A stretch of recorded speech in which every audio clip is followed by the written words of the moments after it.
अगर आपको इसका आंसर नहीं पता कोई बात नहीं, मुझे तो पता है, मैं बता देता हूँ। पहले का आंसर होगा ट्रू, सॉरी फॉल्स, दूसरे का होगा ट्रू। लाइन नंबर चेक करते हैं, 1208 1208 1208 1208। देखो पहले का फॉल्स, दूसरे का ट्रू। अब ये हुआ कैसे मैं बताता हूँ। देखो हमें पता है कि हमारे जो एम्प्टी एरे ऑब्जेक्ट या एरे ऑब्जेक्ट होते हैं हमेशा रेफरेंस के थ्रू स्टोर होते हैं, ठीक है। तो यहाँ पर जो कंपैरिजन ऑपरेटर है वो चेक कर रहा है कि इनके रेफरेंस सेम है या नहीं। अगर है तो ठीक है, नहीं है तो फॉल्स रिटर्न कर देगा।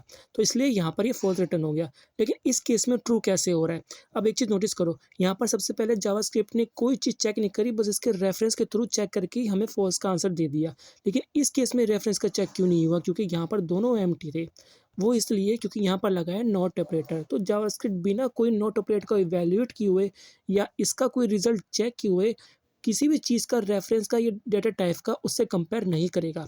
तो सबसे पहले तो इसको वो चेक करेगा, नॉट ऑपरेटर का यूज़ करेगा, चेक करेगा, फिर क्या होता है। तो यहाँ पर एम्प्टी एरे और एम्प्टी ऑब्जेक्ट हमेशा ट्रू होते हैं, ठीक है। बाय डिफ़ॉल्ट वो ट्रू ही होते हैं। तो यहाँ पर लगा है नॉट ऑपरेटर, तो ट्रू से हो जाएगा फॉल्स, यहाँ पर हो गया फॉल्स। अब यहाँ पर है एम्प्टी एरे। अब जावास्क्रिप्ट क्या करेगा, कंपैरिजन करने के लिए इसको, क्योंकि ये नॉन प्रिमिटिव डेटा टाइप है, इसको प्रिमिटिव में कन्वर्ट करेगा। तो ये हो जाएगी स्ट्रिंग, और स्ट्रिंग की वैल्यू भी हमेशा फॉल्स में काउंट होती है।